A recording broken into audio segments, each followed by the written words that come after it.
Good morning, you guys. Welcome back to my channel. I'm your host, Andrea, with W.O.E podcast. Thank you guys for tuning in and watching. If this is your first time, welcome. For those that's been joining the challenge, we're on day 25 of walking in wisdom. Thank you, Lord. So I'm coming out of the NIV version, and it reads, this is more Proverbs of Solomon. Okay, so these are more Proverbs of Solomon copied by the man of Hezekiah, king of Judah. So here, Hezekiah's story is told in 2 Kings, 2 Chronicles, and Isaiah. He was one of the few kings of Judah who honored the Lord.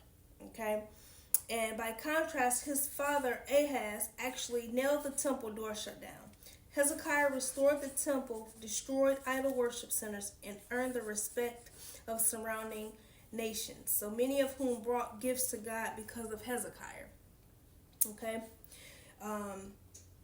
So that's where many of whom brought gifts to God, because it is not surprised that he had these proverbs copied and read for in every week that he began in the service of the house of God, and in the law, and in the commandments, right? And like I said, that's in 2 Chronicles. It talks more about that. And so it's glory of God to conceal matter, to search out a matter is the glory of kings. As the heavens are high and the earth is deep, so the hearts of kings are unsearchable. Remove the dross from the silver, and out comes material for the silversmith. Remove the wicked from the king's presence, and his throne will be established through righteousness. Do not exalt yourself in the king's presence. Do not claim a place among great men. So basically here, these are the 4 proverbs, all focus on the king. Okay, so verses indicates that the importance of a king's effort to discover the truth. It is followed by the parable on the value of a king keeping his own counsel and making up his own mind. Okay, so then, because a wise king seeks good advisors, he must be aware of the danger of those who are wicked in places or can be influenced by, right? Verse 7, it is better for him to say to you, come up here, than for him to humiliate you before a nobleman. So that's verse 7. So Jesus made this proverb into a parable, and it's also in Luke 14:7. We should not seek honor as a major thrust for our life. Okay, it is better to be ourselves and accomplish the work God has given for us to do. Okay, and what you have seen with your eyes, do not bring hastily to court. For what will you do in the end if your neighbor put you to shame?